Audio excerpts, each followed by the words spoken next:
Welcome back. And so we're staying with the same subject matter, expanding it, particularly as it has to do with the legal implications of the case of sexual harassment leveled against the Senate president by one of the senators, Senator Natasha Akpoti.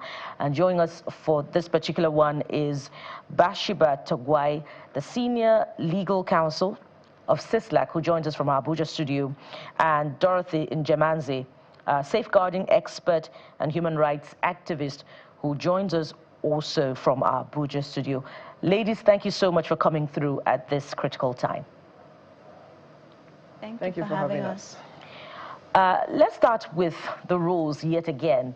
And one of the things that resounded from our earlier conversation is that, a senator cannot present a petition by themselves, according to the Senate rule books, that they have to get it to be presented on their behalf by another senator. I'd like you to speak to this, Ms. Togwai. It's unlikely that the senator in question is not aware of what's in the rule books, but it's happening yet again. What do you particularly think is happening in that space? Is it, I'd not like to talk about the possibilities. I'll leave you to do that. Okay, thank you very much for the opportunity. I think in this situation, like you said, it's unlikely that she's not aware of that situation. But I feel like for the sake of transparency, for the sake of integrity and fair hearing, the senator should be given an opportunity to resubmit her petition. If she's able to get some other senator to, sign the petition and submit on her behalf. However, we have seen the comments from some of these senators with regards to this issue, both past and present. And what if it's really a challenge for her getting someone to submit this petition, on her behalf, like the rule book has specified? I feel for the sake of, like I said, fair hearing, for the sake of transparency, the ethics committee should sit and look for a way, that it will be possible for this petition to be submitted so that she's able to get fair hearing, so that they're able to also carry out the proper investigation into the matter. Because at the end of the day, the integrity of the entire institution is at stake. The whole country is watching. These are our leaders. These are, the representatives of the people. And sexual harassment is a very, very serious issue, from the human rights angle and even from the corruption angle. We're talking about gender-based corruption, abuse of office here. These are very strong allegations against the Senate president. And I think it would be fair in the interest of both Senator Natasha Akpoti and Senator Akpabio for the Senate committee to really find a way to give both parties fair hearing, properly investigate this matter, find a way to ensure that that petition is submitted, they go through it, and call both parties to answer, to the committee. That way, we know that, they are being fair to both parties and that the issue is properly being tackled. This is an issue that is very prevalent. Is it in our tertiary institutions? Is it in workplaces? It's very prevalent in Nigeria. And one of the reasons why you have victims, reluctant to come forward is what we're seeing today. Now the attention has been shifted from the main issue, and so many people are making so many comments against the Senator Natasha Akpoti that has come forward to say, this is what has happened to me, instead of us saying, oh, let there be proper investigation, let's see if these allegations are true, and let's see how, proper action can be taken if they are found to be true, for justice to, to be served and all of that. But what we see are, so many attacks on her person, so many attacks on, just so many things online and all of that. And this is why a lot of victims are always reluctant to come out and speak out. I feel like the Senate Ethics Committee should really be very straightforward, be very transparent, and remember that the integrity of the institution, the entire National Assembly, is at stake here with these allegations. And they should ensure that they find a way to hear both parties and Senator Natasha should also find a way, follow the orders of the rule book, to find someone to submit this petition. If she doesn't find someone, the ethics committee, I feel the onus is on them to find a way, even if it means discussing and saying, is there any other way as a Senate for us to really listen, look at this petition, find a way to ensure that she submits her petition and both parties are brought before the committee to answer to the allegations before the petition. All right, Ms. Linjamanze, the same for you, but this time around, they say, Jeffrey used an expression earlier, popular in legal parlance, dismissed on technicalities. So it appears as if the case is closed, but are there other possible alternatives to handling this, besides the fact that, she breached the rule books by signing the petition herself? Okay, so it's important to understand the amount of power play around the National Assembly. I think that is one thing that is very undertoned. And now, critical issues have come up. What safeguarding policies or practices are in place in the National Assembly?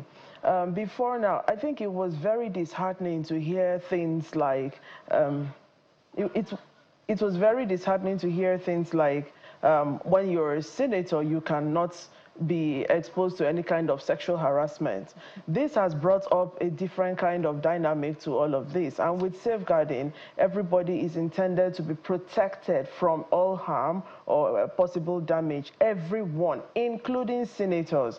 Now, the essence of having safeguarding policies in place is it helps us to appreciate the power dynamics at play. It helps us to preempt possible instances in which anybody could need protection. In this case now, we have a serving senator alleging different things. And whether it's bullying or sexual harassment, which is part of the bullying, it is important to understand that sexual harassment happens in different ways. It could be verbal, it could be physical, it could be whatever. But if the inappropriateness of whatever action, she's bringing to the fore is something that is very important. Now, what are my concerns about all of this by and large? A lot of activities have gone on in the National Assembly unchecked over a period of time, and it seems to make it okay. Now, there's a whole lot of, there's a lot about the dressing of women to the National Assembly. I have been at the National Assembly premises before, and somebody just walked up to me from behind and started pulling down on my dress. That is sexual harassment. So sexual harassment has been resident around the National Assembly for a long period of time. And now we have come to a place where, in actual sense, it's not those of us who visit the National Assembly that are complaining of the inappropriateness, towards us as females, because different things affect different people. Things affect women differently from the way they affect men. And so if you're sensitive to that, you would think through in your sexual harassment policies, in your safeguarding policies, whether it is a different gender that is reporting a complaint, or it is a subordinate that is reporting, or a visitor to the scene that is reporting, you think about how these things play out. So what are the options? The ethics committee that we're talking about, who appointed the ethics committee chair? Is there a chance that there's not going to be loyalty display? These are the critical issues. Should an independent organization or independent team of experts not be overhearing these issues at play? Is there possibility that nobody is going to want to present her petition for her so as not to be against the principal powers of the Senate?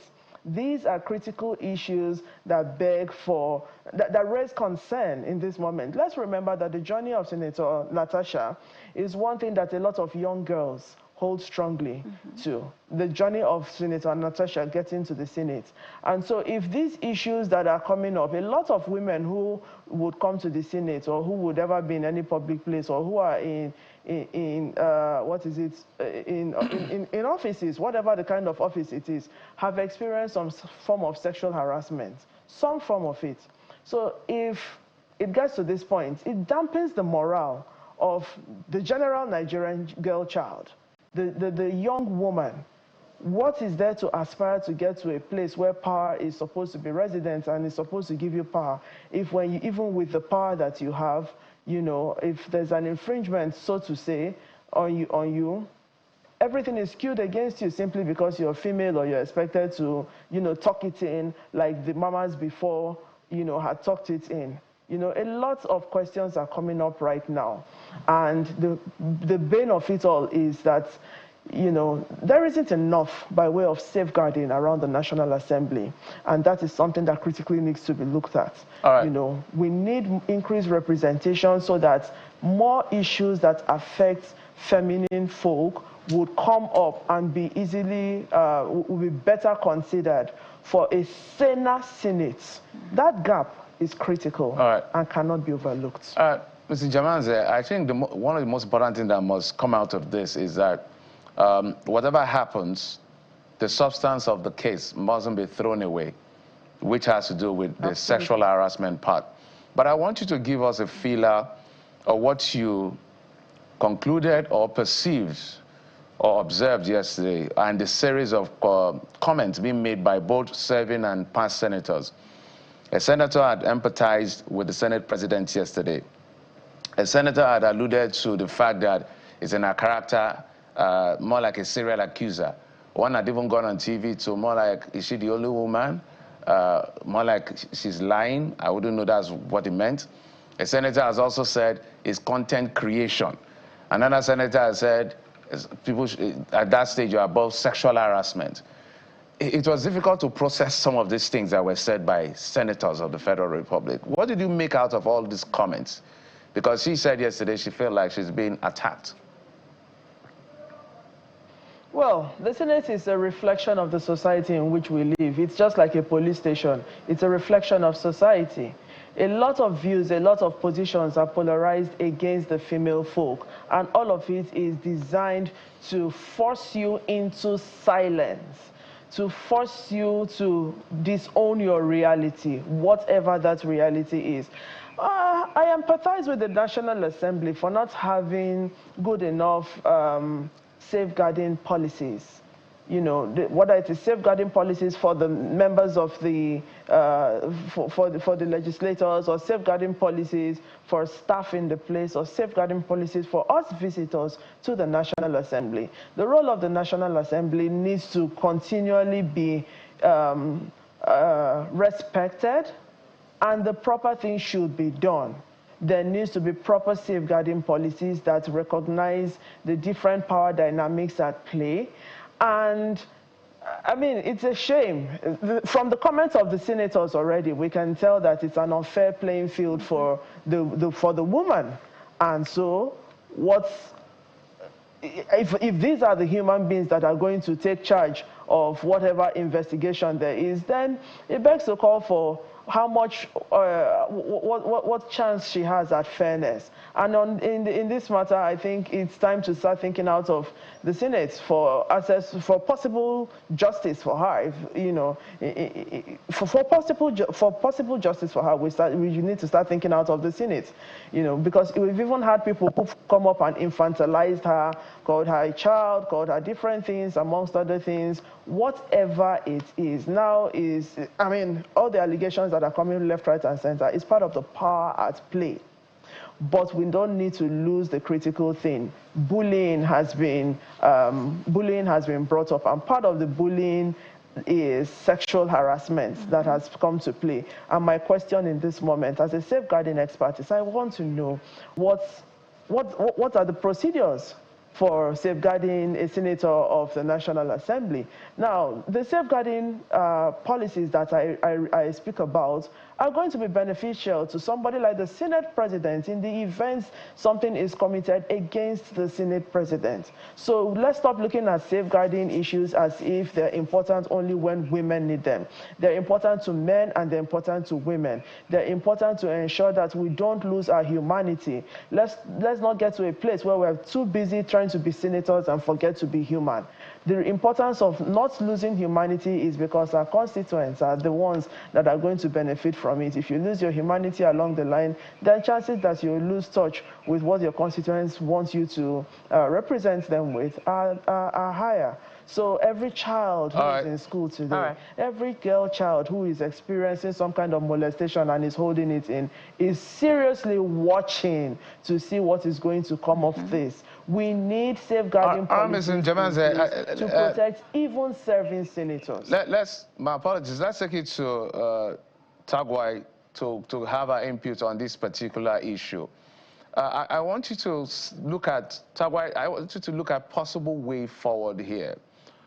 Now that the Senate has said, the committee has said, the case is under adjudication, there were procedural issues. You've said they should help her to represent it, but literally being thrown out. Even if they want to allow her to represent it, it's a subject under adjudication. So in your books, what options is she left with?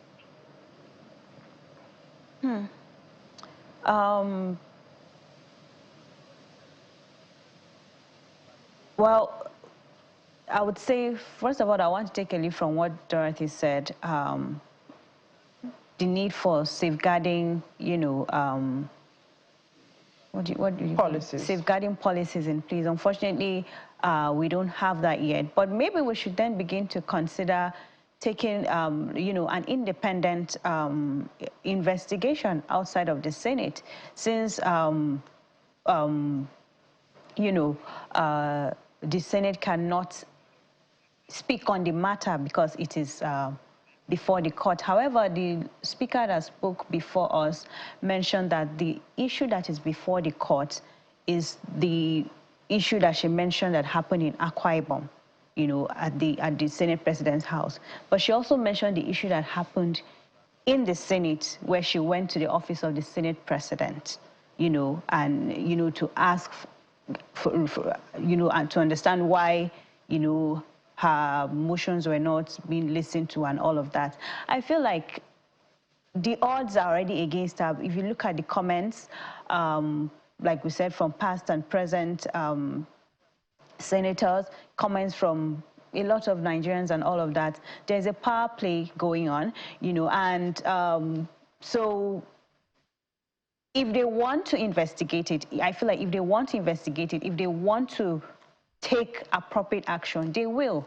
It's not like, you know, a huge impossibility. They have to find a way. If not, then maybe we can begin to look at independent investigation.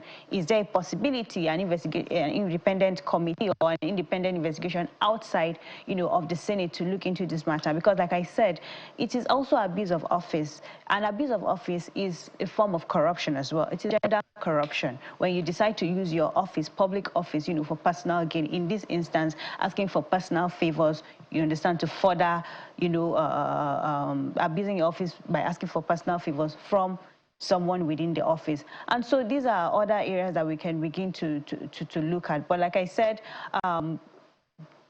Senator Natasha should go back, you know, try to find if there is anybody, any senator that could help her, you know, sign the petition, you know, and resubmit it, do her own part, do her own due diligence. And then we know that it is now the Ethics Committee, it is the Senate that has refused to take appropriate action towards ensuring that she gets the justice and the fair hearing. And this is for both Senator Natasha and Senator Akpabio, because if allegations are brought against you, someone has put a petition before you, you know, yes, the onus is on her to prove and all of that, but you also deserve fair hearing to defend yourself and all of that. None of us were there. None of the people making comments about Senator Natasha were there, you know, and so that is why there is a need for proper investigation to see and to understand if this really happened. Because like Dorothy said earlier, there are so many young women, there are so many people across the country, especially young girls, women, that are going through similar situations in their offices,